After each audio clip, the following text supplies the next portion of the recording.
Sebelum kita memulai masuk dalam ibadah kita pada pagi ini, marilah kita mengambil waktu sejenak untuk bersekutu dengan Tuhan secara pribadi, merenungi segala kasih kemurahan Tuhan kepada kita dalam minggu-minggu yang telah lewat. Marilah kita mengambil waktu untuk bermeditasi.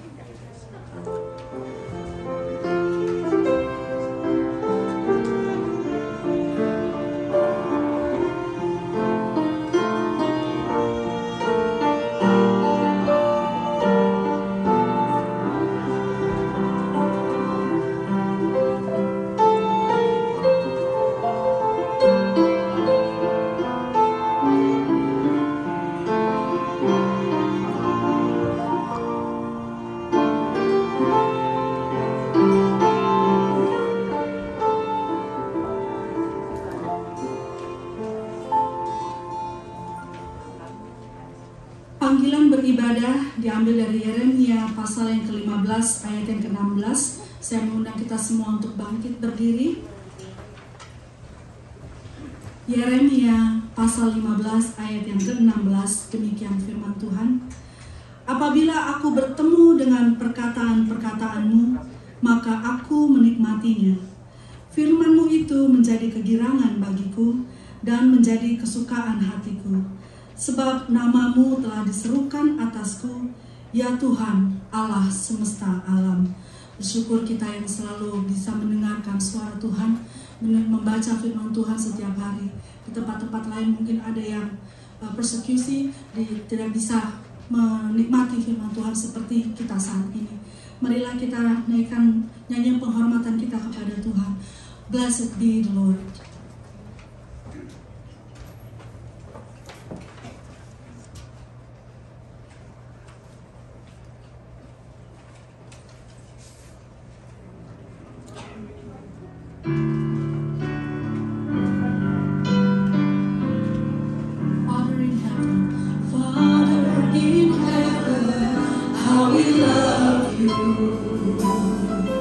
We lift your name in all.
pencipta langit dan bumi, Allah yang mengasihi kami, Bapa yang sudah mengaruniakan anaknya yang tunggal untuk menebus dosa kami, menyelamatkan kami sehingga kami boleh menerima hidup yang kekal. Terima kasih Bapa, Engkau selalu menyertai kami, Engkau setia menemani hari-hari kami, dalam susah, dalam duka, Engkau selalu bersama kami. Roh Kudus mau menghibur kami. Terima kasih ya Bapa, atas hari baru yang Engkau berikan kepada kami. Kami anak-anak-Mu boleh berkumpul sebagai keluarga, memuji dan memuliakan nama-Mu. Terima kasih ya Tuhan, Engkau berkati ibadah kami dari awal, pertengahan hingga akhirnya. Hanya nama-Mu saja yang kami puji dan kami muliakan. Di dalam nama Tuhan Yesus Kristus kami berdoa dan mengucap syukur. Amin. Silakan duduk. Berita pengharapan diambil dari Mazmur pasal yang ke-13 ayat yang ke-6. Demikian firman Tuhan. Tetapi aku, kepada kasih setiamu aku percaya, hatiku bersorak-sorak karena penyelamatanmu. Aku mau menyanyi untuk Tuhan, karena Ia telah berbuat baik kepadaku. Puji Tuhan, marilah kita bersorak-sorai, memuji kebesaran Tuhan, membesarkan nama Dia karena Ia begitu baik dalam hidup kita. Kita angkat pujian, singing glory, praise the Lord.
kita pengampunan diambil dari Ibrani pasal yang ke-10 ayat 16 dan 17.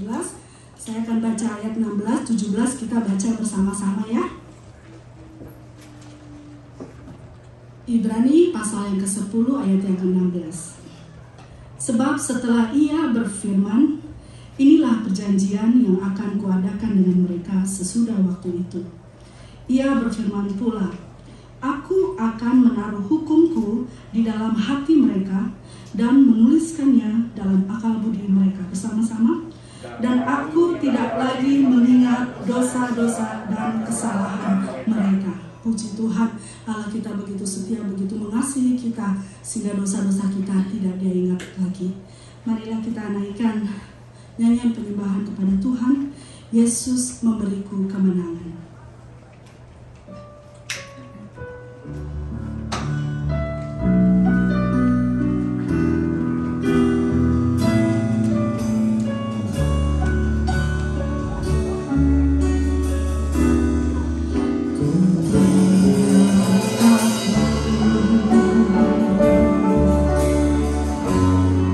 Sebab Kau besertaku.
persembahan pujian dari Tante Els dan teman-teman. Tante Els CS. Bila Ku Pandang Bintang.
Terima kasih Tante Els, Om Beni, dan semuanya. Puji Tuhan.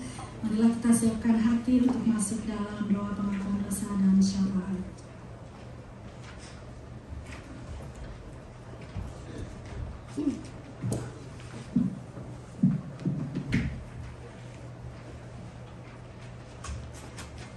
kita berdoa, marilah kita pujikan nama Yesus.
Atas hari yang baru yang Engkau telah berikan kepada kami untuk kami datang menyembah-Mu di rumah-Mu yang kudus ini.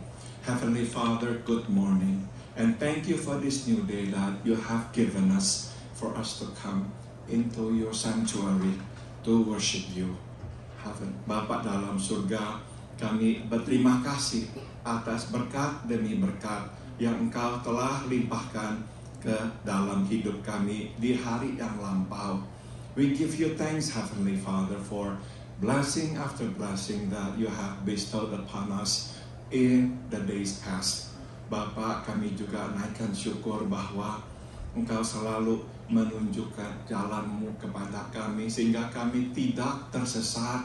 We are also grateful to you, Father, because you always showed us your way that we were not led astray.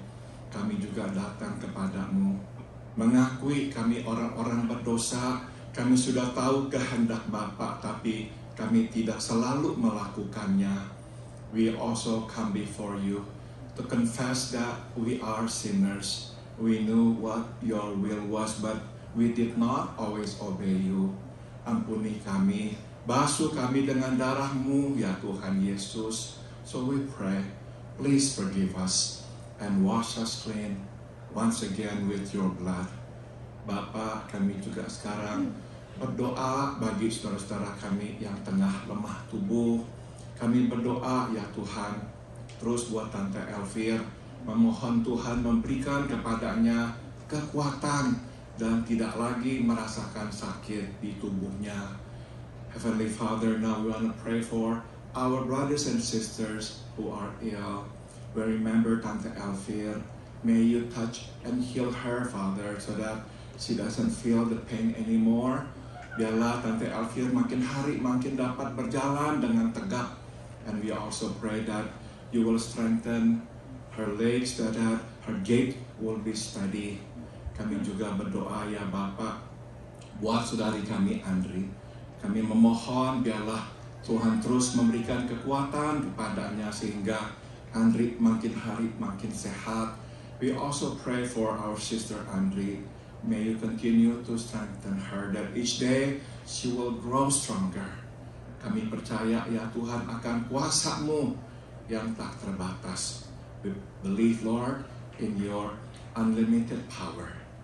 Kami juga berdoa ya Bapak buat saudari kami Stephanie dan Mira. Kami memohon Tuhan terus memberikan kepada mereka kekuatan dan kesembuhan. We also pray for our sisters Stephanie and Mira. May you continue to give them healing and strength. Kami juga berdoa buat saudari kami Herwi dan saudara kami Anyau. Biarlah Engkau juga terus memberikan kesembuhan dan kekuatan kepada mereka. We remember our sister Herwi and our brother Anyau. May you continue, Father, to strengthen them and to heal them. Bapak, kami juga berdoa buat hamba-Mu ini. Biarlah Engkau juga memberikan pemulihan dan kekuatan. We also pray for me, your servant, Father, that you will also give me strength and healing. Kami mengingat juga tetangga kami Norma. Biarlah Tuhan terus menyembuhkannya, memberikan kepadanya kekuatan. We pray for our neighbor, Norma. May you touch and heal her and strengthen her, Father. Kami juga mengangkat acara Halloween yang nanti akan diadakan minggu depan untuk menjangkau masyarakat di sekitar. Biarlah Engkau berkati semua yang terlibat dan yang datang, agar mereka merasakan kasih Tuhan lewat perbuatan kami ini. We pray, Father, for our Halloween outreach that we will do next week. We pray for your blessings upon those who will be involved and those who will come, so that those who will come will experience your love, Father, radiating through what we do for them. Bapa dalam surga, kami juga berdoa biarlah Tuhan terus menghabisi sisa-sisa coronavirus ini, sehingga kami dapat kembali hidup dengan sehat. We also pray, Father, that you will continue to eradicate the coronavirus so that we can once again live healthily without the threat of this COVID-19. Bapa dalam surga, sekarang kami berdoa, berbicaralah, kami siap untuk mendengarkan suara-Mu. And now we pray, Father, please speak to us. We are ready to listen to you. Oh ya, kami juga mengingat Tante Sim. Biarlah tangan-Mu menyembuhkannya dari sakit pinggangnya. We remember Tante Sim, Father. May you touch her back and heal her. Biarlah Tuhan terus juga memberikan kekuatan kepada Om Arthur, supaya dia bisa menjalani perawatan minggu demi minggu. And may you also strengthen Om Arthur so that he'll be strong to go through treatment week after week. Kami juga berdoa buat Santi, biarlah Engkau jamah pinggangnya sehingga bebas dari rasa sakit. We also pray for Santi, may you touch and heal her back, Father. Juga biarlah Tuhan terus memberikan kekuatan kepada papanya Om Peter, supaya dia juga boleh pulih dan sehat kembali. We also pray for her father, Om Peter Subadia, that you will touch and heal him, that he'll be healthy again. Terima kasih Bapa dalam surga. Dengarlah sekarang doa kami dan berbicaralah kepada kami. Thank you, Father, for hearing our prayer. And now please speak to us. We are ready to listen to you. Dalam nama Tuhan kami Yesus Kristus, kami berdoa in the name of Jesus, our Lord and our Savior. We all pray. Amen.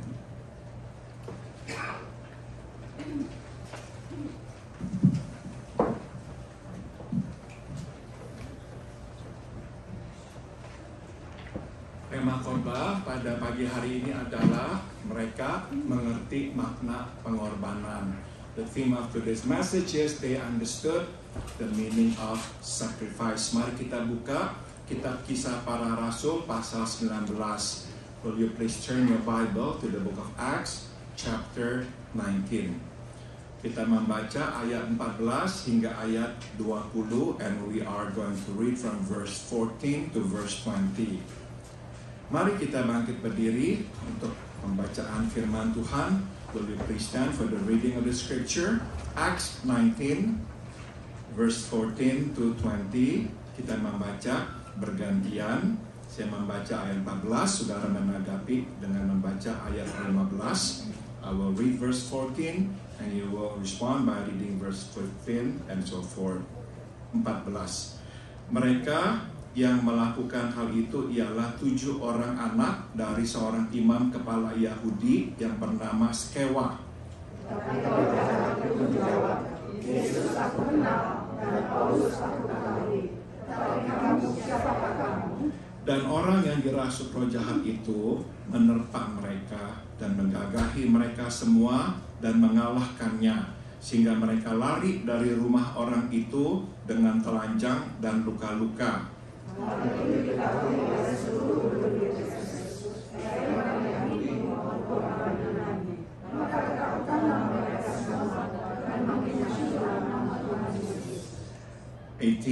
Banyak di antara mereka yang telah menjadi percaya datang dan mengaku di muka umum bahwa mereka pernah turut melakukan perbuatan-perbuatan seperti itu. Banyak juga di antara mereka yang mengamalkan sihir, mengumpulkan kitab-kitabnya, lalu membakanya dalam kepala semua orang. Nilai kitab-kitab itu bisa menjadi 50.000 perak. Verse 20 together. Dengan jalan ini makin tersiarlah firman Tuhan dan makin berkuasa. Silakan duduk, you may be seated. Saudara, Alkitab adalah buku tentang Allah. The Bible is a book about God. Tentang siapakah Allah, tentang apakah rencananya, dan tentang pekerjaannya di dalam hidup kita, melalui kita, dan di tengah-tengah kita, umatnya. It's about who He is, it's about what His plans are, and it's about His works in us, through us, and among us, His people. Nah, saudara-saudara, Tuhan selalu bekerja. Ya, Tuhan selalu bekerja, dan pekerjaannya berkisar pada satu hal, yaitu membawa orang kepadanya, menjadi bagian dari keluarganya dan kerajaannya. God's work centers around one goal, to bring us to Him, to be a part of His family and His kingdom. Nah, saudara, masalahnya adalah, ya betul Allah terus bekerja, tapi demikian pula lah iblis. God is always at work, but so is Satan. Nah, saudara, pekerjaannya iblis adalah membawa kita kepadanya, membuat kita bagian dari keluarganya dan kerajaannya.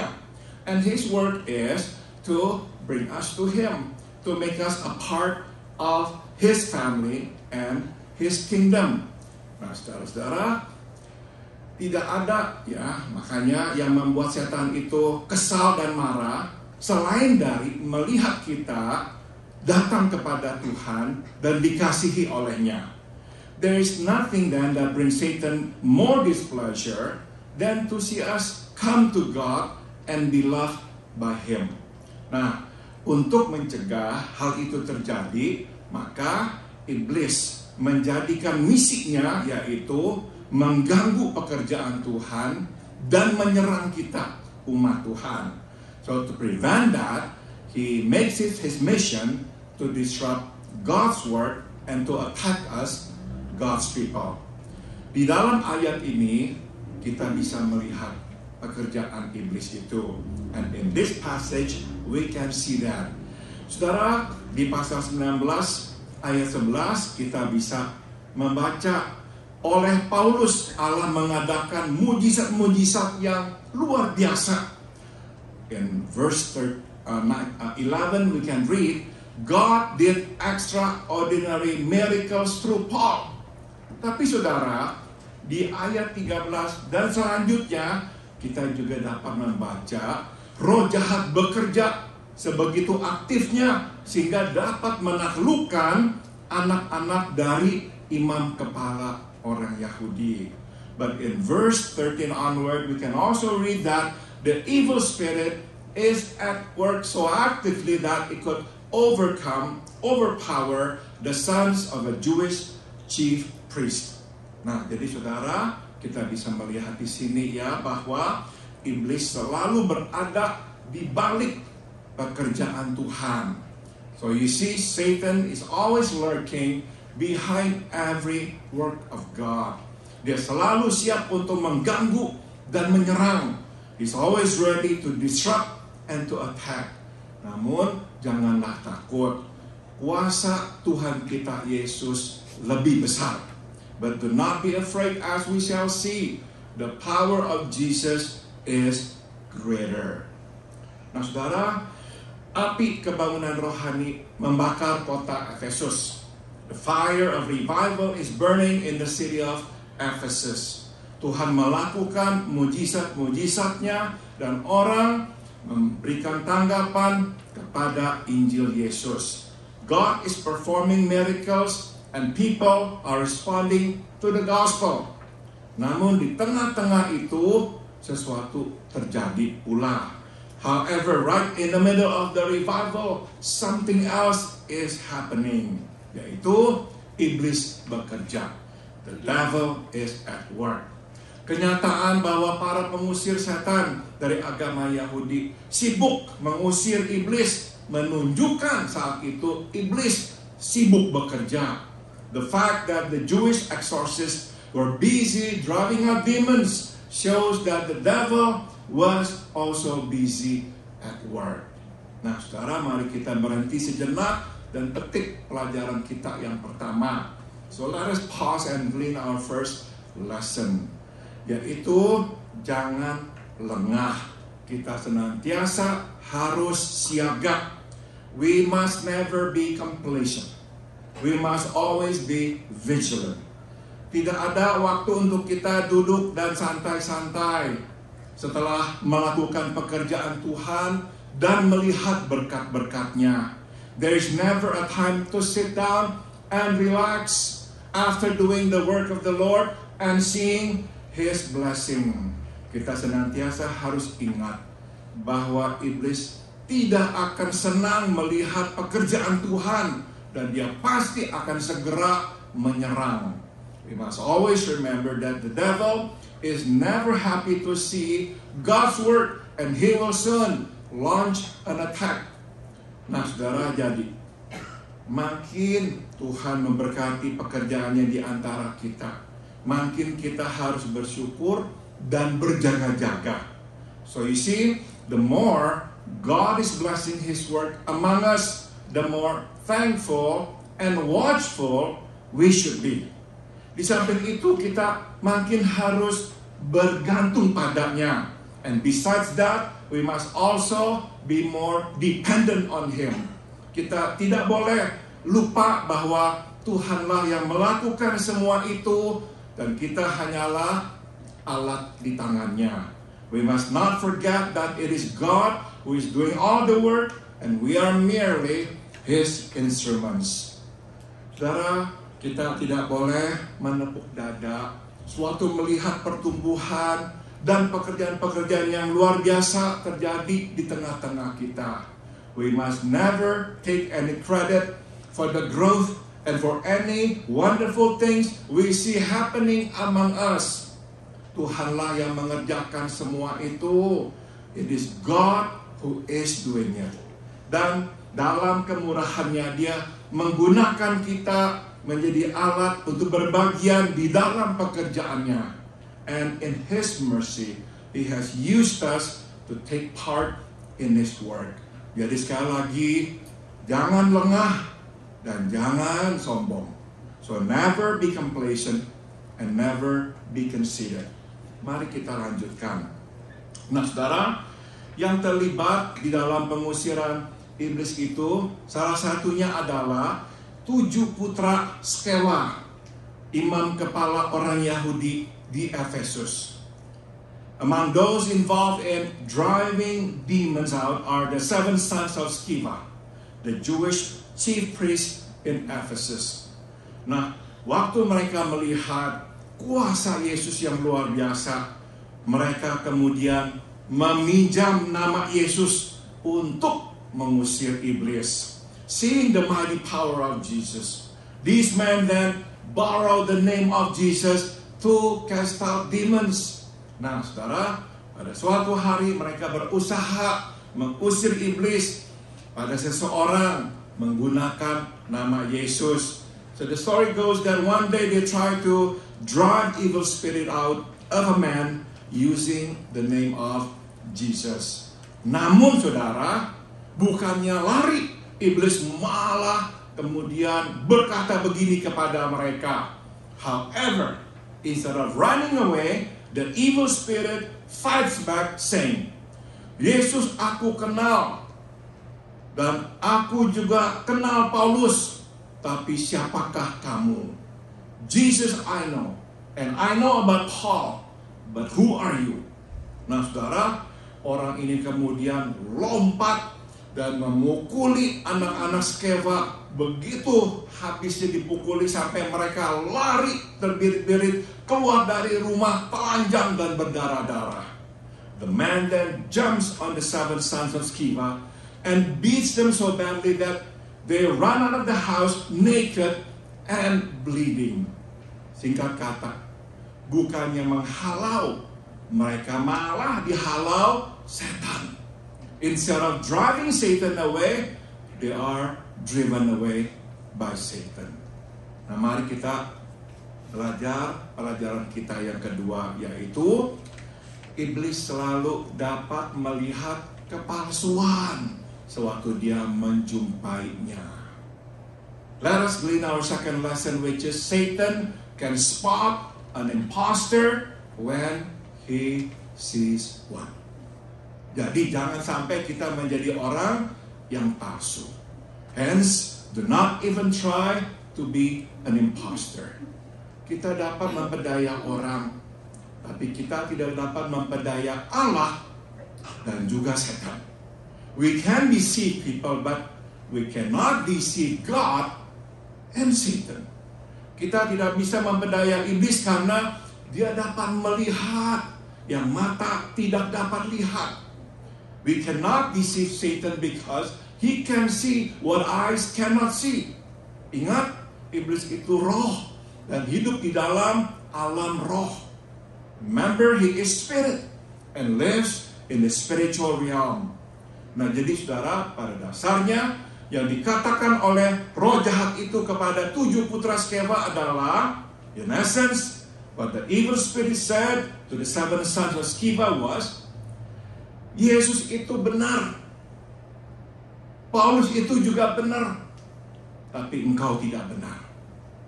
Jesus is the real deal, and so is Paul, but you're not.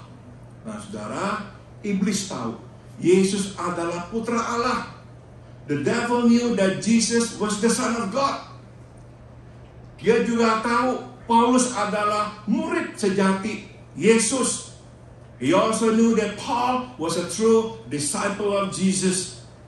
Tapi ke-7 putra Skeva bukan.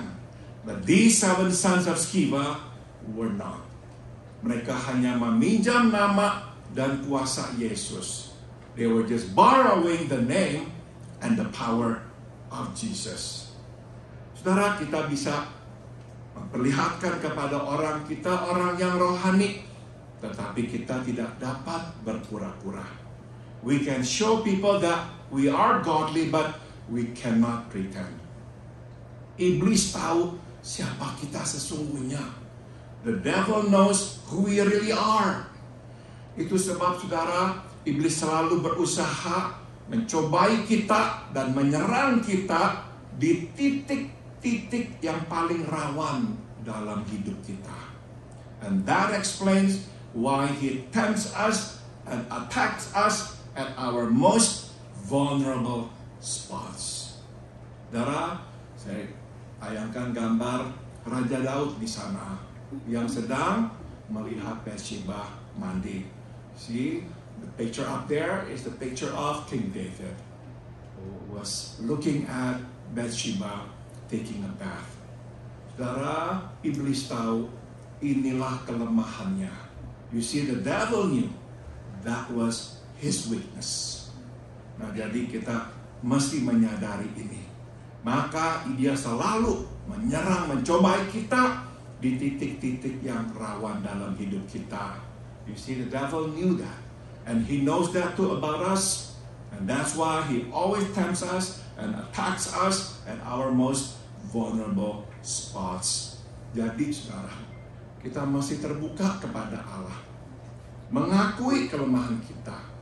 Dan jika kita sudah berdosa, kita mesti datang mengakui dosa kita.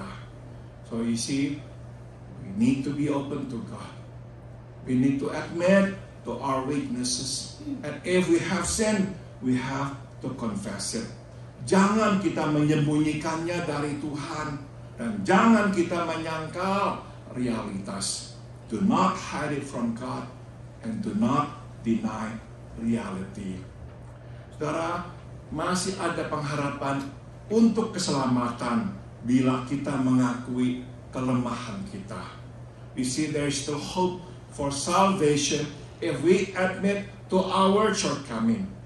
Sebaliknya, bila kita terus menyangkal, kita membuka pintu kepada iblis untuk datang dan mencobai serta menyerang kita. On the contrary, if we live in denial, we'll open the door to the devil to tempt us and attack us. Maka sekarang kita mengerti ya, mengapa iblis lebih senang melihat kita hidup dalam penyangkalan. Sebab itu adalah jalan menuju kejatuhan kita. Now we know why the devil had rather see us live in denial. Because it's the road to our downfall. Jadi saudara, kalau kita berkata kepada diri kita, saya nggak seperti itu kok, saya nggak punya masalah itu kok. Yang pertama akan berkata, betul, engkau tidak seperti itu. Itu adalah iblis. You see, if we say to ourselves, no, I'm not like that, we're trying to deny the fact. The first person who will clap hands and say, you're right, you're not that way, is the devil. Hati-hati. Dia lebih senang kita menyangkali semua kelemahan kita. Karena dia tahu tidak lama lagi kita akan jatuh. You see, that's why he's happy to see us deny our weaknesses. Because he knows before long we will fall. Mari sekarang kita belajar pelajaran yang ketiga, yaitu jangan meremehkan kuasa iblis. Now let us learn our third lesson, which is never underestimate the power of the devil. Saudara, dia lebih berkuasa dari apa yang dapat kita bayangkan. You see, he is much mightier than we can imagine. Dr. Lukas memberitahukan kita bahwa dengan kuasa iblis, orang ini bisa berkelahi dan mengalahkan 7 orang laki-laki. Dr. Luke tells us that with the power of the devil, this man was able to fight and beat 7 men. Saudara, kita perlu tahu skema atau siasat iblis. We need to know the devil's scheme.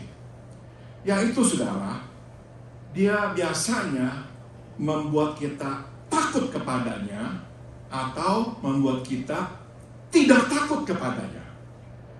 You see, his scheme is either he makes us afraid of him or not afraid of him. Saya jelaskan saudara. Dengan membuat kita takut kepadanya, dia membuat kita tak berdaya. By making us afraid, he renders us helpless. Kita akan hidup di bawah kuasanya. We will then live under his dominion.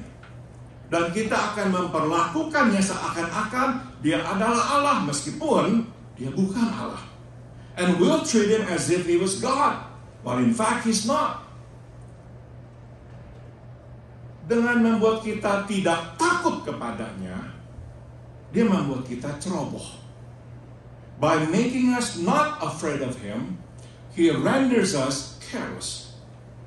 Kita akan meremehkannya seakan-akan dia tidak ada, padahal dia ada. We'll take him lightly as if he does not exist, while in fact he does. Pada akhirnya kita akan menjadi target serangannya.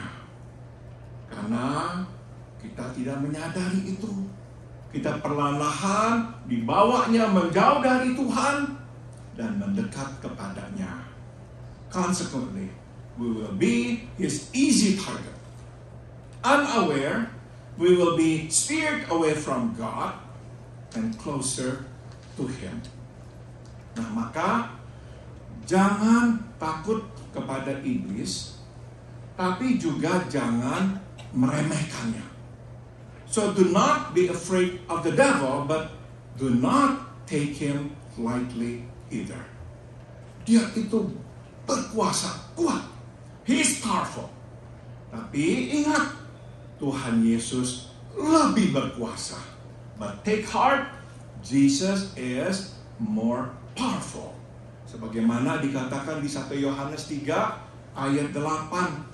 Untuk inilah anak Allah menyatakan dirinya, yaitu supaya ia membinasakan perbuatan-perbuatan iblis.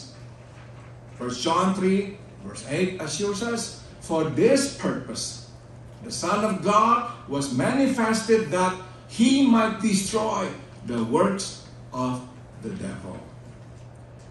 Saudara, sudah menjadi pengalaman yang umum. Kami para hamba Tuhan kadang diserang oleh iblis di malam hari sewaktu kami tidur. It has been the experience of me and many other ministers of the gospel to be attacked by the devil at night time while we are asleep. Saudara, mimpinya beragam, tapi sarana serangannya sama.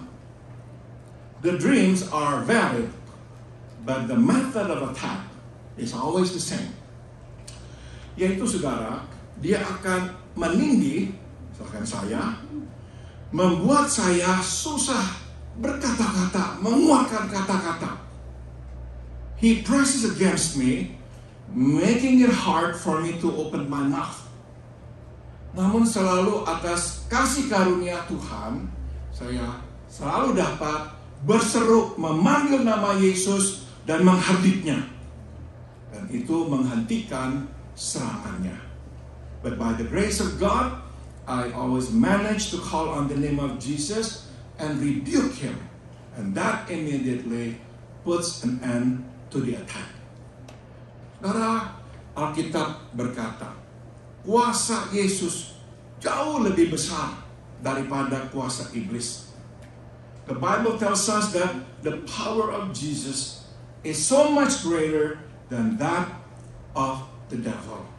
Sehingga kuasa Yesus bukan saja akan menang, tapi justru juga akan menghancurkan kuasa iblis. Not only will it prevail, but it can also destroy the works of the devil. Nah, karena kita di bawah perlindungan Yesus, kita aman. Because we are under the protection of Jesus, we are then safe. Iblis hanya dapat menyerang kita sewaktu dia marah kepada kita atau dia ingin menakut-nakuti kita, tapi dia tidak akan berhasil. The devil can still attack us when he's angry at us or when he wants to scare us, but he will not prevail. Mari kita lanjutkan. Dr. Lukas memberitahukan bahwa sewaktu kabar ini, kabar 7 putra Skeva ini ya dikalahkan oleh iblis, dan bahwa iblis sendiri mengakui nama Yesus. Nah, saudara, orang-orang Yahudi dan Yunani yang tinggal di Efesus mengalami ketakutan. Ketakutan melanda mereka semua. Dr. Luke tells us that when this news about the 7 sons of Sceva overpowered by the devil and how the devil confessed or admit to the name and the power of Jesus, the Greeks and the Jews who lived in Ephesus were terrified. Fear fell on them. Sebagai akibatnya, nama Yesus dimuliakan dan banyak orang percaya pada Yesus. As a result, the name of Jesus was glorified and many believe in Jesus. Mereka datang, mengakui dosa mereka. They came and confessed their sins. Dan mereka yang telah terlibat dalam kuasa gelap membawa kitab-kitab mereka dan membakarnya. And those who had practiced sorcery brought their books and burned them.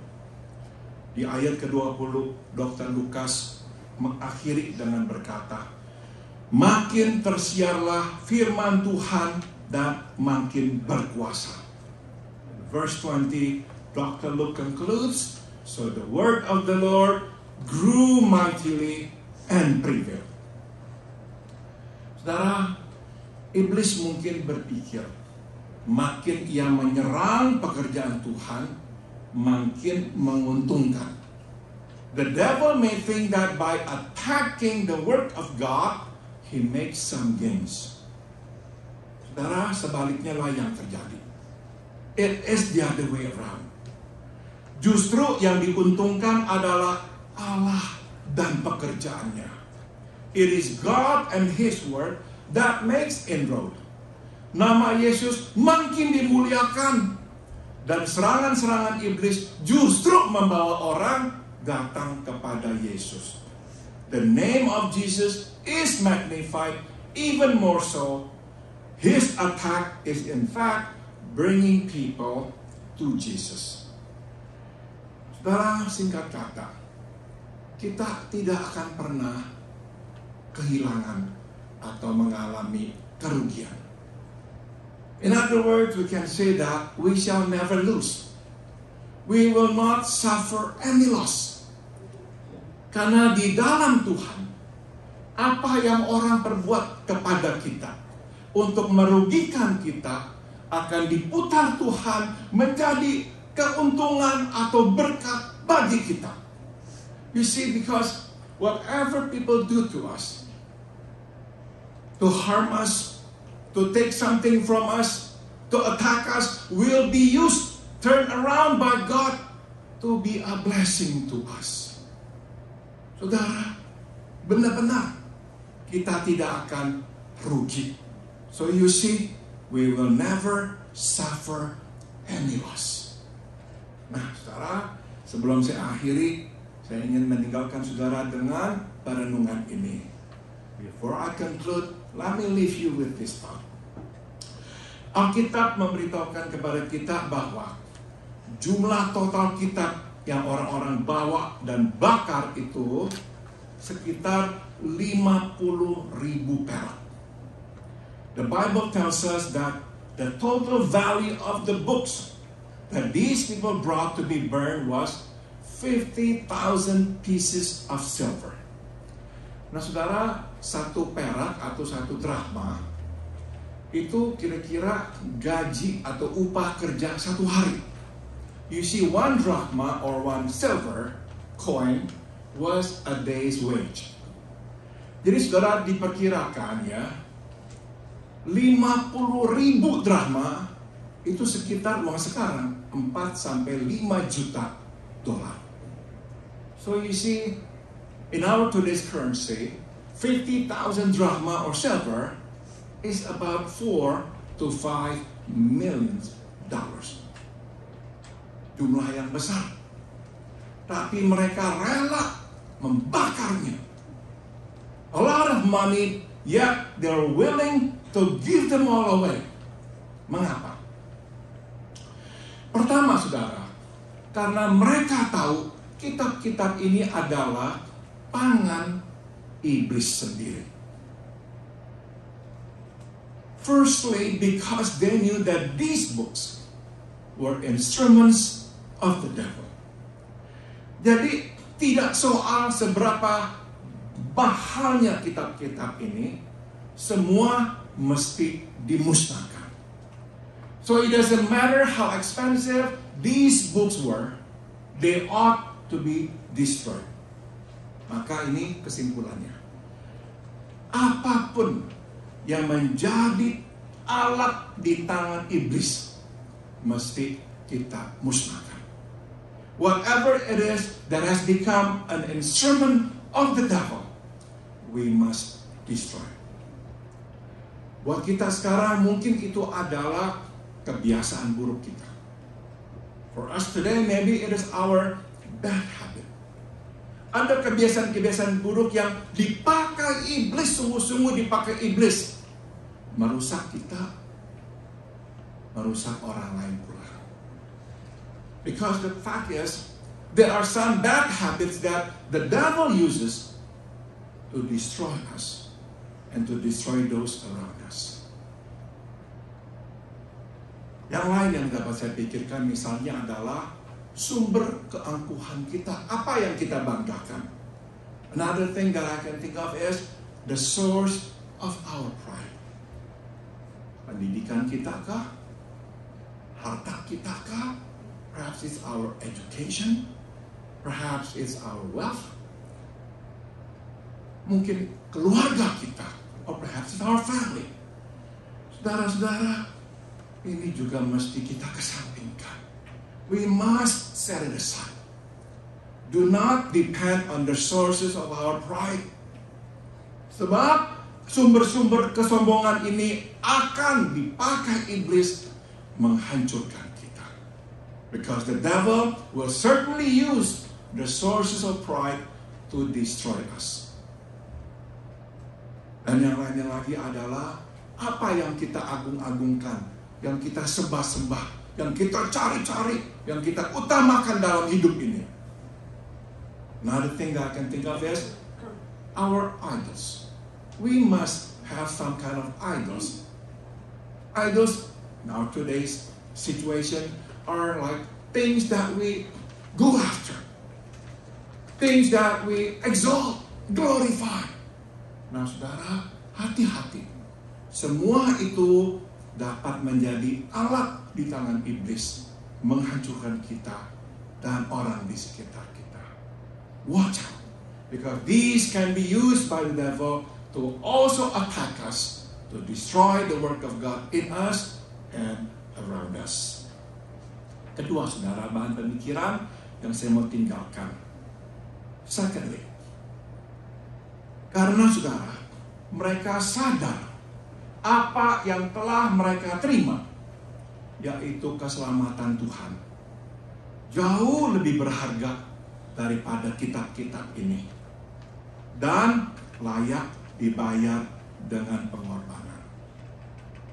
Secondly, why they were willing to burn all these books, $4 to $5 million, because they knew that what they had received, God's salvation, were more valuable and were worth the sacrifice. Karena orang-orang Efesus ini baru menjadi orang Kristen, tapi mereka sudah langsung tahu makna pengorbanan. You see what is really intriguing about these Ephesians are, they just became Christian. They're not from Christian families. They were not like instilled in Christian beliefs. They just became Christian. But they were so willing to give $4 to $5 million to God. Luar biasa orang-orang ini. Luar biasa. Mereka langsung mengerti makna berkorban. They understood the meaning of sacrifice. Saudara, saya akan akhiri dengan cerita ini. I'll end with this story. Salah satu perkataan C.T. Studd yang terkenal adalah, jika Yesus Kristus adalah Tuhan dan mati buat saya, maka tidak ada pengorbanan yang terlalu besar untuk aku berikan kepadanya. One of the famous sayings of C.T. Studd is, if Jesus Christ be God and died for me, then no sacrifice can be too great for me to make for him.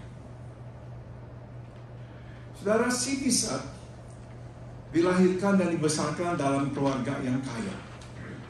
You see, Siddhartha was born into a wealthy family. Dia lulusan dari Cambridge University di Inggris dan dia adalah pemain kriket nasional. And he was a national cricket player. Nah, saudara, waktu Tuhan memanggilnya pergi ke ladang misi, dia pertama pergi ke RRC, melayani bersama dengan Hudson Taylor, kemudian dia pergi ke India, dan akhirnya melayani di Afrika.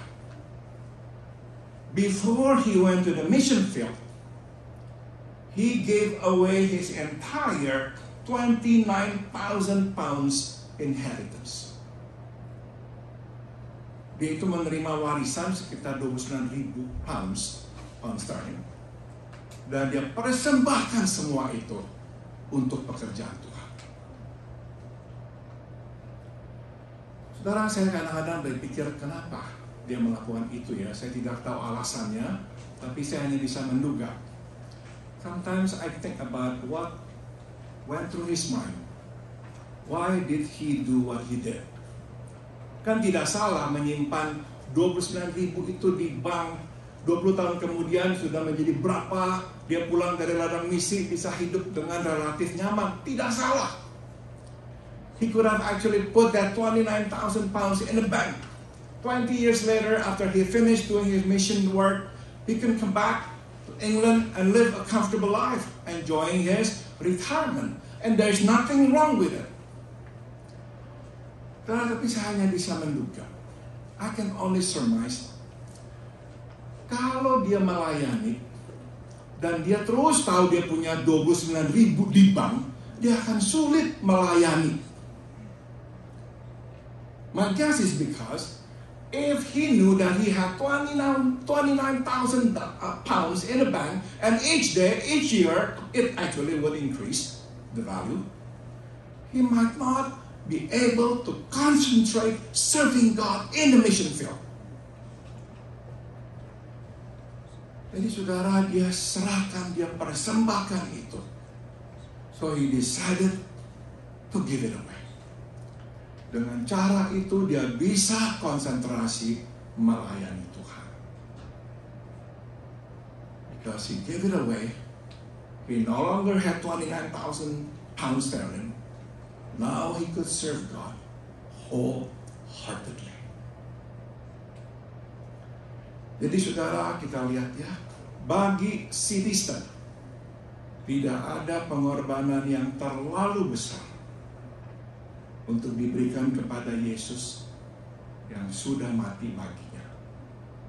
So you see, to Siddhartha, no sacrifice was too great for Jesus, who had died for him.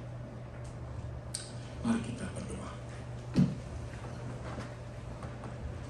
Ya Allah, ya Tuhan kami, terima kasih kami boleh mendengar firman-Mu hari ini. We thank you, Heavenly Father, that we could hear your word today. Biarlah firman-Mu menjadi pelita bagi kaki kami. We pray, may your word become the light unto our path and our feet. Bapa dalam surga, kami sudah belajar untuk mengesampingkan apapun itu yang bisa mengganggu kami mencintai-Mu. Lord, today we learn to set aside anything, Lord, that could come in the way of our following you and loving you. Dengarlah doa kami dan tolonglah kami. Please hear our prayer and do help us, Lord. Dalam nama Tuhan Yesus, kami berdoa. In the name of Jesus, we pray. Amen.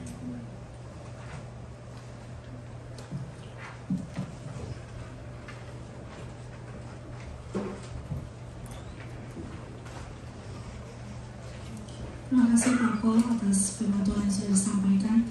Bila kita meresponi firman Tuhan dengan menaikkan satu pujian, Love Lifted Me.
persembahan kita untuk pekerjaan Tuhan. Saya mengundang mereka yang bertugas untuk maju ke depan.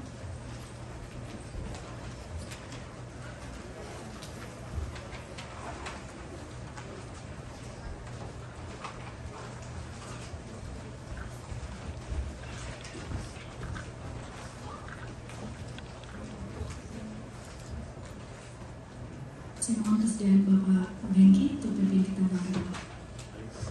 Tuhan, Allah kami surga, terima kasih hari ini kami boleh mendengarkan firman. Terima kasih Tuhan, kami boleh diberikan kesempatan untuk melayani Tuhan hari ini. Bapak, sebentar kami akan memberikan persembahan kami. Biarlah Tuhan memberkati dan setiap orang yang memberi, bahkan yang belum sempat memberi, Tuhan juga berkati mereka dan berlimpah. Pakailah persembahan kami ini untuk memberitakan firman bagi setiap orang yang belum percaya kepada bahkan untuk kami sekalian. Terima kasih Bapa, hanya dalam nama Yesus kami berdoa. Amin. Kita akan mendengarkan persembahan pujian dari Aslin Fanny.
Very beautiful. Let's give another round of applause.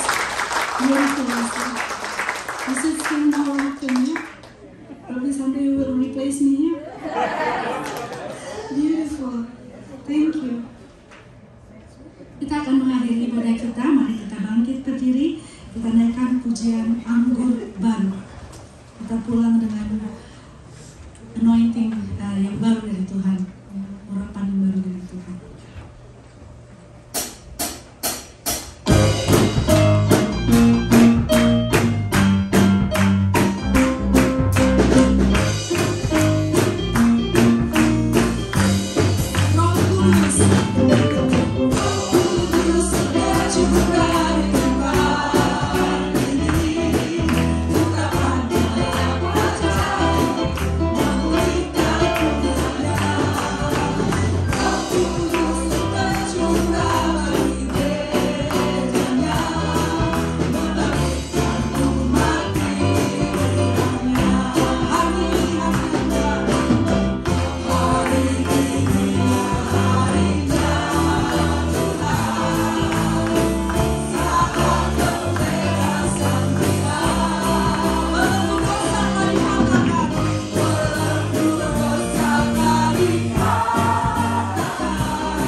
receive benediction. Biarlah kasih karunia dari Tuhan kita Yesus Kristus. May the grace of our Lord Jesus Christ. Biarlah kasih yang tak berkesudahan dari Allah Bapa, and may the unceasing love of God the Father, dan biarlah persekutuan serta kekuatan dari Roh-Nya yang kudus menyertai kita sekalian. May the fellowship and the power of His Holy Spirit be with us all, dari sekarang sampai kita berjumpa dengan Tuhan kita Yesus di sorga nanti. from now on until we see Him face to face in heavens above. Amen.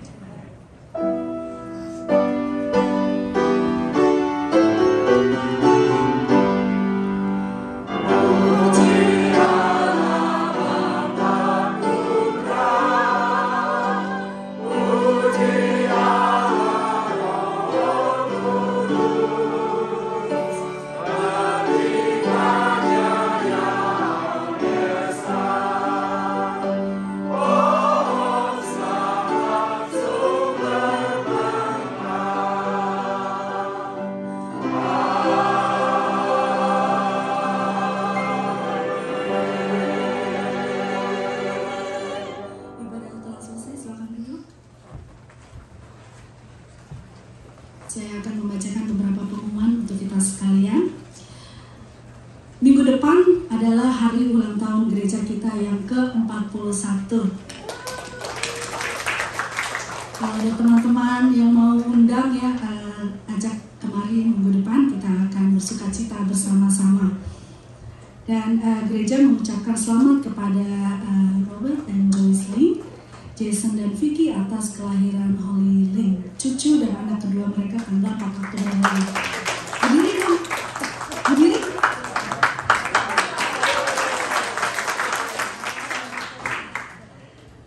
Oke, tadi sudah disebutkan ya di sebelumnya bahwa minggu atau 31 Oktober ada acara Halloween Outreach. Jadi yang pada mau nyumbang candy boleh silakan bawa ke gereja.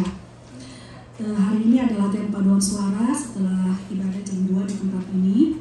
Dan terima kasih untuk semua yang sudah mengambil bagian dalam pelayanan hari ini. Tuhan memberkati.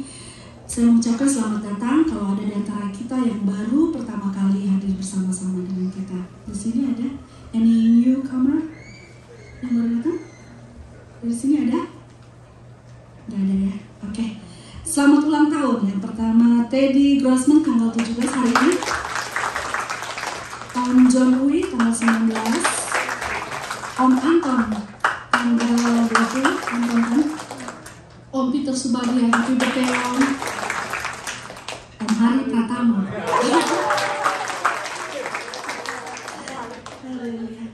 Mari kita berdoa untuk persekutuan kita. Bapa di surga, kami bersyukur Engkau sudah memberikan kami kembali sukacita, lepas sukacita. Sebentar kami akan berpisah, Engkau persatukan kami kembali minggu depan bersama-sama memuji membesarkan nama-Mu. Sebentar kami akan makan, berkatilah